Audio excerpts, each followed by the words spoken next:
نحمده ونصلي على رسوله الكريم أما بعد فأعوذ بالله من الشيطان الرجيم بسم الله الرحمن الرحيم رب اشرح لي صدري ويسر لي أمري واحلل عقدة من لساني يفقه قولي رب زدني علما اللهم فقهنا في الدين اللهم ارزقني التفكر والتدبر بما يتلوه لساني من كتابك والفهم له والمعرفة بمعانيه والنظر في عجائبه والعمل بذلك ما بقيت إنك على كل شيء قدير ربي أوزيني أن أشكر نعمتك التي أنعمت علي وعلى والدي وأن أعمل صالحا ترضاه وأصلح لي في ذريتي إني تبت إليك وإني من المسلمين رب ارحمهما كما ربياني صغيرا اللهم حاسبني حسابا يسيرا السلام علیکم ورحمۃ اللہ وبرکاتہ۔ تفسیر آج سورہ البقرہ کی آیت نمبر 83 کو پہلے ہم مکمل کریں گے اور اس کے بعد آگے چلیں گے۔ 80 البقرہ 83 آیت نمبر 83 جو لاسٹ ٹائم اسٹارٹ کی گئی تھی۔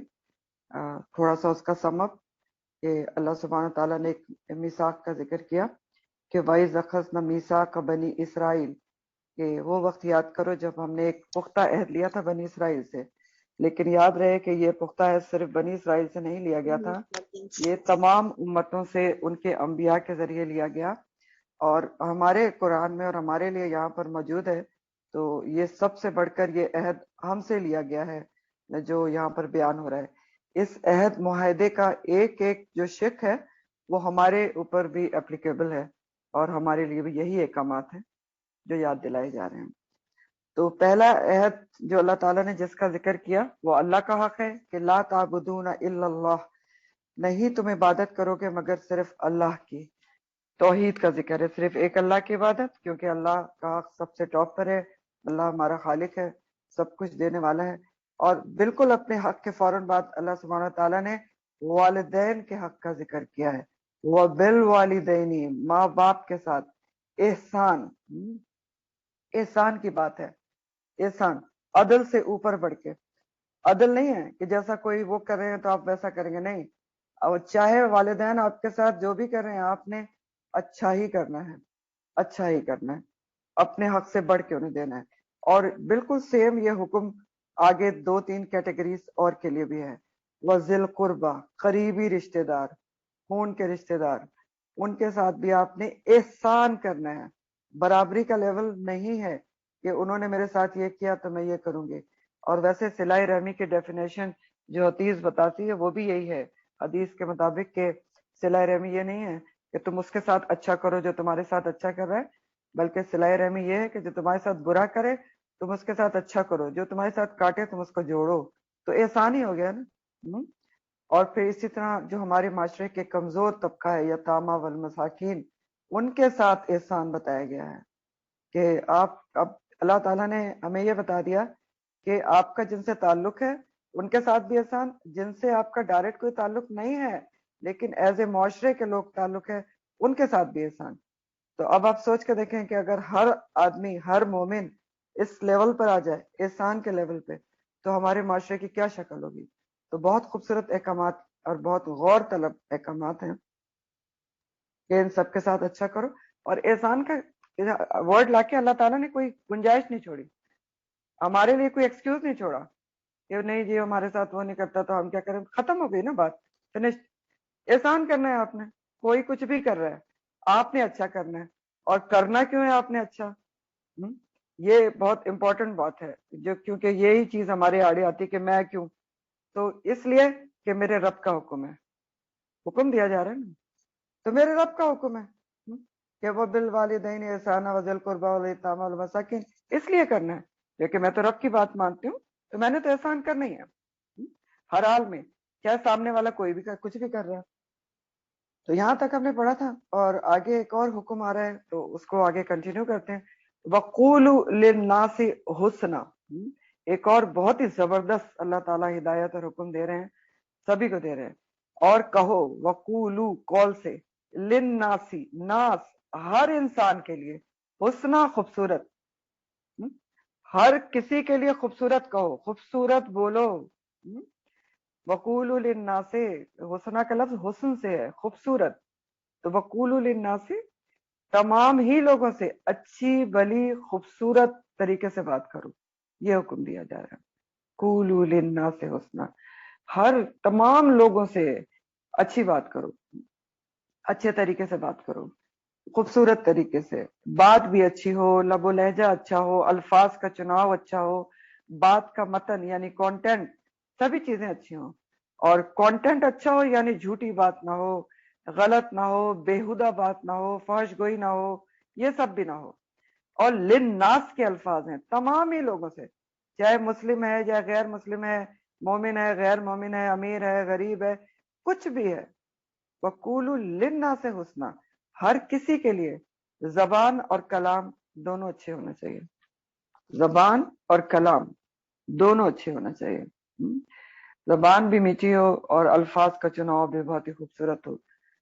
تو یہ ساری چیزیں. اور حسنہ کا جو لفظ ہے وہ مصدر ہے، مصدر کہتے ہیں کام کے نام کو، اور یہاں مبالغے کے لیے آیا ہے، یعنی بہت زیادہ ایگزاجریشن ہے اس بات میں کہ آپ اچھی ہی بات کریں اگر آپ مومن ہیں. اور اچھی بات ہوتی کیا ہے ویسے؟ حسنہ کون سی بات ہوتی ہے؟ نرمی کے ساتھ کرنے والی بات، حق والی بات، سچی بات، انصاف والی بات اور بھلائی کی بات. اور سب سے اچھی بات کون سی ہوتی ہے؟ اللہ کی بات. تو آپس میں لوگوں سے اللہ کی بات، تو اللہ تعالیٰ قرآن میں کہتے ہیں کہ اس سے اچھا کون ہے جو لوگوں کو اللہ کی طرف بلائے. تو سب سے اچھی بات تو اللہ کی بات ہے، پھر انبیاء کی باتیں، نیکی کے کام کی باتیں کریں آپس میں لوگوں کے ساتھ. امر بالمعروف کرنا، یہ سب قولوا للناس حسنا میں آتے ہیں. امر بالمعروف کا مطلب ہے نیکی کا حکم دینا، نیکی پر موٹیویٹ کرنا. اور پھر کوئی بھی اچھی بات، اچھی باتیں، اللہ کی باتیں، دین کی باتیں. اور پھر دیکھیں اچھی بات میں یہ بھی آتا ہے کہ آپ کم از کم کسی اور کی بات نہ کریں، کسی اور کے اوپر، کسی تیسرے کے اوپر بات نہیں کرنا چاہیے جو آپ کے درمیان موجود نہیں ہے. حسنہ میں یہ سب کچھ آتا ہے. جب قولوا للناس سے حسنہ کی بات ہوگی نا، تو نہ پھر جھوٹی بات ہوگی، نہ غیبت ہوگی، نہ چغلی ہوگی، نہ تانا ہوگا، نہ تشنا ہوگا، نہ بےہودہ گوئی ہوگی. اس سب کی کوئی گنجائش رہی نہیں. تیسرے کی بات آپ نہیں کریں گے، کسی کریں گے تو صرف اچھا ہی کریں گے. یہ بھی حسنہ کے اندر ہی آتا ہے. تان کسی کو نہیں کریں گے، بےہودہ گوئی، الفاظ آپ کے ایسے نہیں ہوں گے کہ جو مومن کی زبان ہی نظر نہ آئے. تو عام طور پر بھی یہ حکم دیا جائے قولوا للناس حسنا کا، کہ عام طور پر بھی آپ جب کسی سے گفتگو کریں تو کیسے کریں؟ خوبصورت بات چیت کریں. اور خاص طور پر جب دین کی بات کس سے کی جائے تب تو لازمی طور پر قولوا للناس حسنا ہی ہونا چاہیے. دل میں اترنے والی بات کرنی چاہیے، ایسے طریقے سے بات کریں کہ دل کو جا کر چھو لے، کیونکہ یہ حکم نبی کریم صلی اللہ علیہ وآلہ وسلم کو اللہ تعالیٰ نے قرآن میں دیا ہے، اور ظاہر ہے ان کے ذریعے ہمیں بھی دیا ہے. سورہ النساء آیت نمبر 63 ہے، النساء 63. وَقُلْ لَهُمْ فِي أَنفُسِهِمْ قَوْلًا بَلِيغًا، اور کہو ان کے لیے ان کے دلوں میں اترنے والی بات. قولاً بلیغا، بلیغ بلغہ سے پہنچنے والی بات. تو ایسی بات کریں جب دین کی بات کریں کہ دل کے اندر جا کے دل کو چھو جائے، دل کو بدل دے دل کو. ایسے طریقے سے بات کریں. یہ حکمت اور مصلحت ہوتی ہے تاکہ لوگ دین کی طرف آنے والے بنیں. اور جہاں تک نرمی سے بات کرنے کی کا سوال ہے کہ قولوا للناس میں نرمی بہت بڑا ایک فیکٹر ہے کہ نرمی سے بات کریں. تو جہاں تک نرمی کا تعلق ہے، اللہ سبحانہ تعالیٰ نے جب موسیٰ اور ہارون علیہ السلام کو حکم دیا تھا کہ جاؤ تم، جب نبوت دی گئی موسیٰ علیہ السلام کو، ان کے ساتھ ان کے بھائی کو بھی دی گئی، جب حکم دیا کہ تم جاؤ فرعون کے دربار میں اور اس کو اللہ کا پیغام پہنچاؤ، تو اللہ تعالیٰ نے کیا کہا تھا؟ اللہ تعالیٰ نے کہا تھا کہ اس سے نرمی سے بات کرنا، اور وجوہات بھی بتائی تھی. ابھی میں آپ کو ان آیات کا ترجمہ سناتی ہوں. تو اللہ تعالیٰ نے موسیٰ اور ہارون کو اتنے ظالم جابر کے دربار میں بھیج رہے ہیں اور کہہ رہے ہیں کہ نرمی سے بات کرنا. سورہ الطٰہٰ کی آیت نمبر 43 44 ہے، طٰہٰ 43 44، اس کا ترجمہ میں آپ کو سنا رہی ہوں. اللہ سبحانہ تعالیٰ فرماتے ہیں تم دونوں فرعون کے پاس جاؤ. کیوں؟ کیونکہ وہ بہت سرکش ہو گیا ہے. انہو طغا. ہاں پھر کیا کرو تم دونوں وہاں جا کے نرمی سے بات کرنا. فقول لہو قولا لینا. لینا لین نرمی کو کہتے ہیں, نرمی سے اس کے ساتھ بات کرنا. اور کیوں نرمی سے بات کرنا؟ لعلہ یتذکر او یخشی, تاکہ شاید کہ وہ نصیحت پکڑ لے یا ڈر جائے. وجہ کیا بتا رہے ہیں اللہ سبحانہ تعالیٰ کہ فرعون تک جیسے بندے سے نرمی سے بات کرنا, کیوں؟ تاکہ وہ نصیحت پکڑ لے شاید اور ڈر جائے. یعنی نرمی کا فائدہ یہ بتا رہے ہیں اللہ سبحانہ تعالیٰ کہ تم اتنے ظالم جابر سرکش انسان سے بھی اگر نرمی سے بات کرو تو شاید اس کے دل میں اللہ کا ڈر آ جائے اور وہ نصیحت پکڑ لے. کیونکہ اگر تم فوراً سختی سے بات کرو گے تو ہو سکتا ہے وہ اور ضد میں آ جائے, ریٹیلیٹ کرے. تو اس تک سے اللہ تعالیٰ نے نرمی سے بات کرنے کو کہا.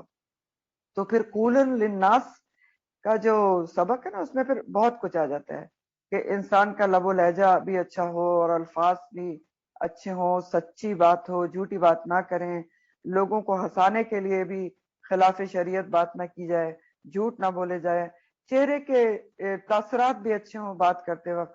بعض دفعہ ایسا ہوتا ہے کہ الفاظ اچھے ہوتے ہیں اور باڈی لینگویج بتا رہی ہوتی ہے کہ آپ پتہ نہیں کیا کہنا چاہتے ہیں.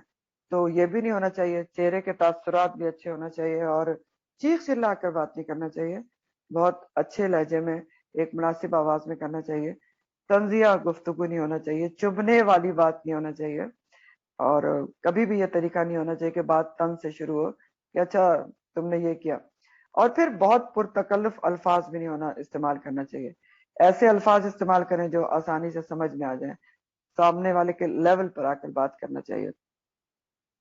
تو وَقُولُوا لِلنَّاسِ حُسْنًا, اور اللہ اگلا عہد کیا لیا تھا اللہ تعالیٰ نے, جو سبھی سے لیا اور ہم سے بھی لیا, وَأَقِیمُوا الصَّلَاةَ وَآتُوا الزَّکَاةَ, اور تم قائم کرو نماز کو اور ادا کرو زکوٰۃ کو. نماز کو قائم کرو, اقیموا الصلاۃ وآتوا الزکاۃ. تو یہ دونوں ہی بہت بڑے حقوق ہیں جن کا ادائیگی بہت ضروری ہے. اور غور طلب بات یہ ہے کہ پہلے اللہ سبحانہ تعالیٰ نے سب سے پہلے جہاں سے وہ اخذنا میثاق کے ذکر کیا, تو سب سے پہلے اللہ کے حق کی بات ہے کہ اللہ کے ساتھ کسی کو عبادت میں شریک نہیں ٹھہراؤ گے. اور عبادت پھر آپ کو پتا ہے کہ صرف ریچولز نہیں ہوتا, ہمہ وقت غلامی اور بندگی جو ہوتی ہے وہ عبادت ہوتی ہے. تو سب سے پہلے اللہ کے حق کی بات کی گئی, شرک کی نفی, توحید کا حکم دیا گیا, اور پھر حقوق العباد کا ذکر ہوا. اور یہاں پر پھر اللہ تعالیٰ حقوق اللہ اور حقوق العباد دونوں کا ایک ساتھ ذکر کر رہے ہیں. ایک طرف اقیم الصلاۃ ہے اور دوسری طرف کیا ہے, آتوا الزکاۃ ہے. دونوں کے برابر برابر, تو دونوں ایک ساتھ ہیں. نماز قائم کرو, اور نماز ایک اللہ تعالیٰ کے حقوق میں ٹاپ کے اوپر ایک حق ہے جو ادا کرنا ضروری ہے. اور روز قیامت حقوق اللہ کا جب حساب ہوگا تو سب سے پہلے نماز کا حساب ہوگا. تو نماز ایک بہت ہی اہم فریضہ ہے جس کی طرف توجہ دینا اور اس کو قائم کرنا. نماز پڑھی نہیں جاتی, نماز قائم کی جاتی ہے. اور اس کی تفصیلات تو آپ پہلے پڑھ چکے پیچھے, شروع میں اللہ تعالیٰ نے متقین کی صفات میں بتایا, پھر آپ نے خاشعین کی خوبیوں میں پڑھا کہ نماز قائم کرنا کیا ہوتا ہے, پوری آداب و شرائط کے ساتھ, جو بھی اس کی شرائط ہیں, کنڈیشنز ہیں, جو اس کا طریقہ ہے سنت کے طریقے کے مطابق ہو اور وقت کے اوپر ہو. اور پھر نماز کا جو تعلق ہے نا, جہاں تک نماز کا, اس کے اوپر بہت توجہ کی ضرورت ہے ہمیں. کیونکہ میں آپ کو بتاؤں کہ آج کل میں جو ایک کورس کر رہی ہوں خود, اس میں آج کل نماز ہی کا موضوع چل رہا ہے, اور بس آنکھیں کھل جاتی ہیں کہ ہم تو پتہ نہیں کیا پڑھتے ہیں. نماز بہت توجہ طلب چیز ہے. یہ آپ سے شیئر کروں گی کسی دن انشاءاللہ اس لیکچر کو, کہ اقیم الصلاۃ اور نماز کو پڑھنا قائم کرنا پتہ نہیں بہت ہی امپورٹنٹ ہے. اور اتنی احادیث ہے کہ جیسے ایک حدیث اس میں نے پڑھی کہ نماز جو تم پڑھی, جو انسان پڑھتا ہے, اس میں کبھی اس کا 10واں حصہ, کبھی 8واں, کبھی 7واں, کبھی اور اسی طرح کبھی صرف آدھا حصہ اس کو اجر ملتا ہے. تو نماز ایسے ہی کر کے پڑھنا چاہیے, ایسی ہماری کوشش اور جستجو ہونا چاہیے نماز کے بارے میں جاننے کی کہ نماز صحیح طریقے سے ہو, کہ مقبول نماز ہو, پوری توجہ کے ساتھ, اور اطمینان اس کا مین رکن ہونا چاہیے. کبھی یہ نہیں ہو سکتا جو عام آپ نے الفاظ سنے کہ اچھا تم رکو میں ذرا جلدی سے نماز پڑھ لوں پھر میں چلتی ہوں, تم رکو ذرا میں جلدی سے نماز پڑھ کے آتی ہوں. یہ تو بالکل جلدی سے تو نماز ہو ہی نہیں سکتی، ہوتی ہی نہیں ہے. یہ سب میں نے ابھی پڑھا ہے. اطمینان مین رکوع ہے. اور پھر اقیم الصلاح کے اندر صرف اپنی نماز کا فکر کرنا ضروری نہیں ہوتا، اپنے آس پاس والے لوگوں کی بھی نماز کو قائم کرنے کی، ان سے قائم کرانے کی بھی ضرورت ہوتی ہے پیار اور محبت کے ساتھ. تو اقیم الصلاح میں بھی بہت ہی ایک وسیع ورڈ ہے جس کے اندر ہر کچھ آ جاتا ہے. نماز کو وقت پہ پڑھنا، پورے آداب و شرائط، جو کچھ سب کچھ پورے شرائط کے ساتھ قائم کرنا. اور پھر وہ آت الزکا ہے. زکوٰۃ کیا ہوتی ہے؟ جو مال نصاب کو کے درجے کو پہنچ جائے اس میں سے ایک مخصوص پرسنٹیج ریکمینڈڈ لوگوں کو دینا. نصاب کو پہنچ جائے یعنی مختصر بتا رہی ہوں، انشاءاللہ زکوٰۃ ہم پڑھیں گے. نصاب کا مقصد یہ ہوتا ہے جیسے فار ایگزامپل گولڈ ہے، اگر آپ کے پاس 7.5 تولہ سونا موجود ہے تو یہ نصاب کو پہنچ گیا، اور 1 سال تک موجود ہے. یہ 2 کنڈیشنز ہوتے ہیں، 7.5 منیمم اور اس سے زیادہ جو بھی ہے، اور 1 سال تک اگر آپ کے ملکیت میں ہے تو آپ کو اس پر زکوٰۃ دینی ہوگی 2.5%. ٹھیک ہے، یہ مخصوص پرسنٹیج اور مخصوص ریکمینڈڈ کیٹیگریز ہیں جن کو دینا ہوتی ہے. یہ بھی زکوٰۃ کے سلسلے میں بہت سوچنا سمجھنا ہوتا ہے. سورہ توبہ میں انشاءاللہ ڈیٹیلز آپ پڑھ لیں گے. تو زکوٰۃ کو دینا، تو یہ دونوں فریضے جو ہیں یہ پچھلی شریعتوں میں بھی موجود تھے، جیسا کہ آپ پڑھے کہ بنی اسرائیل کو بھی یاد دلایا جا رہا ہے. اور تمامی شریعتوں میں نماز بھی تھی اور زکوٰۃ بھی تھی، اور ہماری شریعت میں بھی یہ دونوں فریضے بہت زیادہ امپورٹنٹ ترین ہیں. اور جس نے ان دونوں فریضوں کو ادا کر لیا، سمجھ لیں اس نے اپنے دین کو مکمل کر لیا، جس نے آسان طریقے سے اس کو ادا کر لیا. ہماری شریعت میں بھی یہ دونوں عبادتیں نہایت اہم ہیں.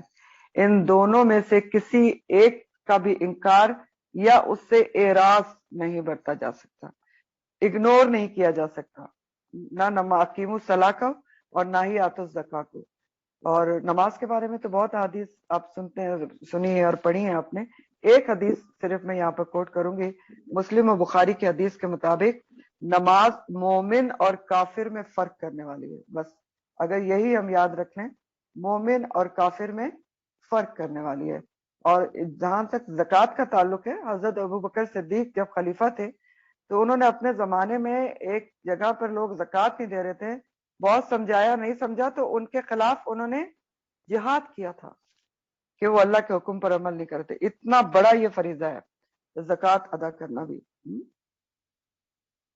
تو اللہ تعالیٰ سبحانہ تعالیٰ آگے کہتے ہیں، یہ جو خاص کانٹیکس میں جن کا ذکر ہو رہا ہے بنی اسرائیل کا، کہ تم نے یہ سب چیزوں کا اقرار کیا تھا، ان سب چیزوں کا تم نے معاہدہ کیا تھا، پکے عہد تم سے لیے گئے تھے، لیکن پھر تم نے کیا کیا؟ ثم تولیتم، پھر منہ موڑ لیا تم نے، الا قلیلا منکم، مگر بہت کم تم میں سے. یعنی زیادہ تر تمہارے لوگوں نے کیا کیا کہ وعدہ کر کے، یہ سارے عہد معاہدے کر کے پھر تم منہ موڑ گئے. تولا کا مطلب جو ہوتا ہے نا، واو لام یاز کا روٹ ہوتا ہے. اور تولا پہلے بھی شاید آپ کو میں نے بتایا تھا کہ تولا کے مطلب ہوتے ہیں فزیکلی منہ موڑ کے چلے جانا، پیٹ موڑ کے چلے جانا، چھوڑ دینا کہ ہم عمل نہیں کرتے، رشتہ ناتا ختم کر دینا. تو ثم تولیتم، پھر یہ سارے وعدے کر کے بھی تم منہ موڑ گئے. الا قلیلا منکم، بنی اسرائیل میں سے بہت کم لوگوں نے ان وعدوں کو پورا کیا جو ان کے تورات میں ان سے لیے گئے تھے، اور بہت تھوڑے تھے ان میں جنہوں نے اس پر عمل کیا. اچھے لوگ ہر جگہ ہوتے ہیں، اور زیادہ تر لوگوں نے شرک بھی کیا، اللہ تعبدون الا اللہ پر بھی عمل نہیں کیا. سب سے پہلے بچڑے کی پوجا بھی کر لی، اور والدین اور رشتہ داروں کے ساتھ تو بدسلوکی جو کرتے تھے، وہ تو انبیاء تک سے بدسلوکی کرتے تھے. اور گفتگو قولوا للناس حسنا کے حوالے سے سوچیں تو اپنے نبی تک سے ان کی زبان کتنی گستاخانہ تھی کہ انہوں نے کہا کہ جہاد کرو، انہوں نے کہا تم اور تمہارا رب جا کے لڑو، ہم تو یہیں بیٹھے ہیں. تو بہت ہی آپ نے بہت جگہ ان کی گفتگو نوٹ کی، انہوں نے کہا تم دعا کرو، اور عجیب ہی گفتگو تھی. یعنی انہوں نے تمامی عہدوں کے خلاف کیا، اور زیادہ تر انہوں نے یہی کام کیا، اور زیادہ تر لوگوں نے ان میں سے یہی کام کیا. ثم تولیتم الا قلیلا منکم وانتم موردون. اللہ سبحانہ تعالیٰ کہہ رہے ہیں تم تو ہو ہی اعراض برتنے والے، موردون ہو، تم اعراض کرنے والے ہو. موردون کا لفظ اعراض سے ہے، اعراض ارادہ اس کا روٹ ہے. اور اعراض کا مطلب ہوتا ہے کہ مانوی طور پر کسی چیز پر عمل نہ کرنا. دل سے نہ ماننا. منہ موڑ کے اس کا بھی منہ موڑنا لکھا ہوتا ہے نا, لیکن معنی یہ کہ دل میں سے نہ ماننا, حکم پر عمل نہ کرنا, طے کر لینا کہ میں نے عمل نہیں کرنا, اگنورنٹ ہو جانا سمجھ لیں آپ, ٹھیک ہے, کسی حکم کے ساتھ, یہ اعراض ہوتا ہے. تو اللہ سبحانہ تعالیٰ کہے تم تو ہو ہی ایسے اعراض برتنے والے, ہمیشہ تم نے احکامات کی طرف نہ دل سے توجہ کی نہ ہی اپنے عہدوں اور وعدوں کا پاسداری کی, تم ہو ہی عہد شکن لوگ, تمہاری عادت بن چکی ہے عہد شکنی کرنا. وَأَنْتُمْ مُورِدُونَ. تو یہ سارے عہد جو یہاں پر ذکر کیے گئے ہیں, ہمارے لیے اس میں سبق یہ کہ یہ عہد صرف بنی اسرائیل سے نہیں لیے گئے تھے, بلکہ تمام شریعتوں میں تمام انبیاء سے لیے گئے, اور ہماری شریعت میں بھی ان میں سے ایک ایک حکم موجود ہے, سارے حکم آپ کے سامنے ہیں, اور ان سب چیزوں کا خیال اور پاسداری رکھنا ہمارے لیے بھی لازم اور ملزوم ہے, ان سبھی چیزوں کا, کیونکہ دیکھیں اس میں تقریباً ہر اسپیکٹ کو اللہ تعالیٰ نے کور کیا ہے, لیکن ہوتا عام طور پہ یہ ہے کہ انسان سب چیزوں کا خیال نہیں رکھ پاتا, جبکہ رکھنا چاہیے. بعض دفعہ کیا ہوتا ہے کہ بہت نمازی ہوتے ہیں, بڑے روزے ہیں, والدین سے رویہ صحیح نہیں ہے, یہ بڑے پرہیزگار ہیں, بڑے حج روزے نماز ہیں, والدین روٹھے میں پتہ ہی کوئی نہیں چھوڑا ہوا, ہاں جی نہیں وہ تو والدین خود ہی غلط ہیں, رشتہ داروں سے قطع رحمی کا معاملہ ہوتا ہے, یتیم مسکین کی طرف دھیان نہیں ہوتا, یا پھر بعض دفعہ کیا ہوتا ہے یتیم مسکین کی طرف بہت دھیان ہوتا ہے, چیریٹی بہت ہو رہی ہوتی ہے, اور رشتہ دار کہیں بہت ہی مشکل میں گرفتار ہیں, آپ کو ان کی خبر ہی نہیں ہے. تو ان ساری چیزوں میں بیلنس رکھنا ضروری ہوتا ہے, سبھی چیزوں میں. یہ ہے حسن اسلام, اسلام پر عمل کرنے کی خوبصورتی, یہ بیلنس ہو, حقوق العباد اور حقوق اللہ دونوں ادا کیے جائیں, اور یہ بھی نہیں کیا کرنا چاہیے کہ حقوق العباد آپ نے ادا کر دیے اور اس میں آپ اتنے مصروف ہیں کہ اللہ کے حق کو بھول گئے کہ جی میں تو بہت ہی وہ چیریٹی کے کاموں میں مصروف رہتی ہوں یا رہتا ہوں, تو نماز کا ٹائم ہی نہیں ملتا, تو یہ بھی کام تو اللہ کے حکم کے مطابق ہی کر رہے ہیں. تو اللہ کے حکم کے مطابق کریں, لیکن اللہ کے حکم, وہ حق کو چھوڑا تو نہیں جا سکتا, جو حق ٹاپ پہ ہے اس کو تو آپ نہیں چھوڑ سکتے. کیونکہ بہت سارے لوگ اس طرح کی باتیں کرتے ہوئے آپ نے سنا ہے کہ نماز روزہ ٹھیک ہے, وہ بھی صحیح ہے, لیکن سب سے پہلے انسان کو اچھا انسان ہونا چاہیے.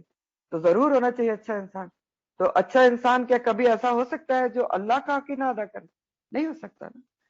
تو دونوں حقوق صحیح سے ادا کرنے سے ہی انسان اچھا انسان بنتا ہے. یہ بھی نہیں کبھی بھی ہو سکتا کہ حقوق العباد ادا کر دی اور اللہ کا حق بھول جائے. اقیم الصلاح بھی بے حد ضروری ہے, اور آت الزکا بھی بے حد ضروری ہے. کیلکولیٹ کر کے زکوٰۃ احتیاط کے ساتھ پوری توجہ کے ساتھ ادا کرنا. تو جو جو حکم دیا جا رہا ہے, جیسے جیسے کہا جا رہا ہے, وہ سب ویسے ویسے کرنا ہمارے لیے بھی ضروری ہے, ایک ایک حکم پر ویسے ہی جیسے ان کو کہا جا رہا ہے کہ آپ اس کے اوپر عمل کریں. اور جہاں تک قولوا للناس حسنہ کی بات ہے نا, تو اس کا آپ تھوڑا اور دیکھ لیں کہ انسان کی جو شناخت ہے وہ اس کی گفتگو ہوتی ہے. آپ سب سے پہلے انسان سے ملتے ہیں تو آپ کی کون سی چیز سے آپ متاثر ہوتے ہیں؟ سب سے پہلے نہ آپ اس کے معاملات کو جانتے ہیں, نہ آپ اس کے دین کو جانتے ہیں, سب سے پہلے جو چیز آپ کے سامنے آتی ہے وہ ہوتی ہے گفتگو. تو گفتگو پھر قولوا للناس حسنہ کاؤنٹ کرتی ہے نا, کہ سب سے پہلے آپ کی شخصیت کی آئیڈینٹی آپ کی گفتگو ہے کہ آپ گفتگو کیسے کرتے ہیں. تو گفتگو پھر بیکار بے مقصد نہیں ہونا چاہیے, اور یہ سارے پوائنٹ اہم ہیں. تیسرے لوگوں کو کبھی موضوع گفتگو نہیں بنانا چاہیے. سچ حق بات, گفتگو میں آسان اور سیدھے الفاظ استعمال کریں. بناوٹ اور تکلف نہیں ہونا چاہیے کہ اگلے کے سر پہ سے گزر جائے کہ آپ نے کہا کیا, اور ہر کسی کی بھلائی اور خیر خواہی کے ساتھ بات کرنا چاہیے. نرم بات, چیخ چلا کر نہیں, دوسرے کی بات کو کاٹنا نہیں چاہیے, مختصر اور جامع بات کرنی چاہیے, اور جس سے بات کر رہے ہوں پھر اس کی استعداد, اس کی کیپیبلٹی, اس کے لیول پہ آ کر بات کرنی چاہیے. یہ بھی ایک بہت فن ہے, اور سامنے والے کی عمر اور مرتبے کا خیال رکھ کے بات کرنا چاہیے. تو یہ ساری چیزیں ہیں جس کا خیال ہم نے بھی کرنا ہے, اور ہر لحاظ سے کرنا ہے. اور آگے پھر اللہ سبحانہ تعالیٰ ایک اور ان کے ساتھ کیے ہوئے عہد معاہدے کا ذکر کر رہے ہیں, بنی اسرائیل کے ساتھ کیے ہوئے, کہ وَإِذْ أَخَذْنَا مِيثَاقَكُمْ, اور جب لیا تھا ہم نے ایک اور پختہ عہد تم سے. کیا لیا تھا پختہ عہد تم سے؟ بنی اسرائیل کا ذکر ہے، دوبارہ ان سے خطاب ہے، لیکن یاد رکھیں میں آپ کو بار بار بتاتی ہوں کہ یہ بنی اسرائیل کا کوئی قصہ کہانی نہیں سنایا جا رہا، ان کے ذریعے ہمیں خبردار کیا جا رہا ہے۔ تو ایک اور عہد و معاہدے کا ذکر ہے بنی اسرائیل سے کہ وَإِذْ أَخَذْنَا مِيثَاقَكُمْ، اور جب ہم نے تم سے پختہ عہد لیا تھا۔ کیا پختہ عہد لیا تھا؟ نمبر 1، لا تسفکون دماءکم، نہیں تم بہاؤ گے خون اپنے، یعنی اپنے لوگوں کا خون نہیں بہاؤ گے، اپنے ہم مذہب کا خون نہیں بہاؤ گے، یہ عہد لیا تھا۔ تسفکونہ کا لفظ آپ پہلے بھی پڑھ چکے ہیں، اور اس کا روٹ صفقہ ہے، صفاق جس سے ہوتا ہے، صفقہ کے معنی ہوتے ہیں خون بہانا، اور دماغ کہتے ہیں خون کو۔ تو یہ جو جن عہدوں کا آگے ذکر ہونے جا رہا ہے اس کا تھوڑا سا بیک گراؤنڈ دیکھ لیتے ہیں ہم، وہ میں آپ کو بتا دوں کہ کس سینیریو میں بات ہو رہی ہے۔ نبی کریم صلی اللہ علیہ وآلہ وسلم کی جب مدینہ آمد ہوئی تو اس سے پہلے کا یہ کچھ ذکر کیا جا رہا ہے۔ یہ مدنی سورہ آپ پڑھ رہے ہیں نا، تو ابھی کہا کہ مخاطب اللہ تعالیٰ کس سے؟ یہود مدینہ سے مخاطب ہے، اور ان کے جو آباء و اجداد ہیں ان کی چیزیں ان کو بتا کے ان کو موٹیویٹ کیا جا رہا ہے کہ وہ نبی کریم صلی اللہ علیہ وسلم پر اور قرآن پر ایمان لے آئیں۔ اس سلسلے میں یہ ساری باتیں ہو رہی ہیں، یہ آپ ذہن میں رکھیں۔ تو اب جو اللہ سبحانہ تعالیٰ جو میثاق یاد دلا رہے ہیں، یہ میثاق کا ذکر اور بیک گراؤنڈ اس کا نبی کریم صلی اللہ علیہ وآلہ وسلم کی مدینہ آمد سے پہلے کا ہے۔ تو آپ جب صلی اللہ علیہ وآلہ وسلم مدینہ تشریف نہیں لائے تھے تو وہاں پر مشرکین مدینہ آباد تھے، جن کے دو مشہور قبائل تھے، اوس اور خزرج۔ اوس اور خزرج، الف واو سین سے ہے، اور خزرج جو وہاں کے پرماننٹ ریزیڈنٹ تھے، ٹھیک ہے۔ اوس اور خزرج مشرکین تھے جو بعد میں جب آپ آئے تو ایمان لا کر انصار مدینہ بنے اور زبردست لوگ بن گئے۔ تو یہ آپ کے مدینہ آنے سے پہلے کا بیک گراؤنڈ ہے جس پر بات کی جا رہی ہے کہ مشرکین کے دو قبیلے تھے، اوس اور خزرج، جو وہاں کے پرماننٹ ریزیڈنٹ تھے، اور یہود مدینہ بھی یہاں پر موجود تھے جن کے 3 قبائل تھے۔ وہ کون تھے؟ ایک تھے بنو نذیر، بنو قریظہ اور بنو قینقاع۔ یہود زیادہ تر یہاں کے پرماننٹ ریزیڈنٹ نہیں تھے، یہ آس پاس دوسری جگہوں سے آ کر یہاں پرپزلی آباد ہوئے تھے، اور پرپز کیا تھی کہ ان کی کتابوں میں اس جگہ کی، اس زمین کی نشانیاں لکھی تھیں جہاں پر آخری نبی نے مبعوث ہونا تھا، کہ وہاں کھجور کے درخت ہوں گے اور ایسی ہوگی ایسی ہوگی۔ تو مدینہ ان کو اس طرح کی زمین لگتا تھا، اس لیے یہود یہاں آ کر آباد ہوئے تھے پرپزلی، تاکہ آخری نبی کو فوراً پا سکیں اور ان پہ ایمان لا سکیں۔ دیکھیں، اور بعد میں ضد اور اناد میں کیسا پھرے۔ تو بہرحال ابھی کیا تھا، یہاں پر کون لوگ موجود ہیں؟ مشرکین ہیں جن کے 2 قبیلے ہیں، اوس اور خزرج، اور یہود مدینہ ہے جن کے 3 قبیلے ہیں، بنو نذیر، بنو قریظہ، بنو قینقاع۔ اب کیا تھا کہ یہ جو اوس و خزرج کے 2 قبیلے تھے نا مشرکین کے، ان کے اندر آپس میں دیرینہ دشمنی تھی، اور ہمیشہ ہی ان کے درمیان جنگیں چلتی رہتی تھیں، اور نبی کریم صلی اللہ علیہ وسلم کے مدینہ آنے سے پہلے بھی ایک بہت ہی لمبی جنگ ان کے درمیان ہوئی تھی آپس میں، جنگ باس کے نام سے، ٹھیک ہے۔ تو اب کیا ہوا کہ جو یہود مدینہ تھے انہوں نے ایک الائنس بنائے، کس طرح سے کر کے کہ یہود کا ایک قبیلہ یہ مشرکین کے ایک قبیلے کے ساتھ حلیف بن گیا، الائنس میں آ گیا۔ ایک قبیلہ مشرکین کا، اوس کا، اور دوسرا قبیلہ یہود کا، بنو قریظہ۔ اب یہ دونوں الائنس میں آ گئے، اور دوسری طرف کیا کیا کہ بنو نذیر جو ہیں وہ اور بنو قینقاع، وہ مشرکین کے دوسرے قبیلے خزرج کے حلیف بن گئے، ان کے ساتھ بھائی چارہ کر لیا، ٹھیک۔ یعنی یہود کے قبائل ڈیوائیڈ ہو گئے، اور ایک آدھے ان کی طرف چلے گئے، ان مشرکین کی طرف، اور آدھے ان مشرکین کی طرف چلے گئے۔ اور حلیف کا مطلب ہوتا ہے الائنس، مرنے جینے کا وعدہ، کہ جو تمہارا دشمن وہ ہمارا دشمن، اور تمہاری کسی سے جنگ ہوئی تو ہم بھی جنگ کریں گے۔ تو قسم کھا کر ایک دوسرے سے کا ساتھ دینے کا وعدہ جو ہوتا ہے وہ حلیف کہلاتے ہیں، حلف سے ہے نا۔ تو اب کیا تھا، یہ بات آپ کو یہاں تک سمجھ میں آ گئی ہوگی امید ہے، کہ 2 قبیلے ہیں مشرکین کے، اور ان دونوں میں یہود ڈیوائیڈ ہو گئے، آدھے ادھر چلے گئے اور آدھے ادھر آ گئے، آدھے ان کے الائنس میں آ گئے، آدھے ان کے الائنس میں آ گئے۔ اب کیا تھا کہ یہود تعداد میں کم تھے، یہ بہت زیادہ نہیں تھے، لیکن بہت زیادہ مالدار تھے، کھاتے پیتے تھے، اور ان کا کاروبار، بزنس کیا تھا مدینہ میں؟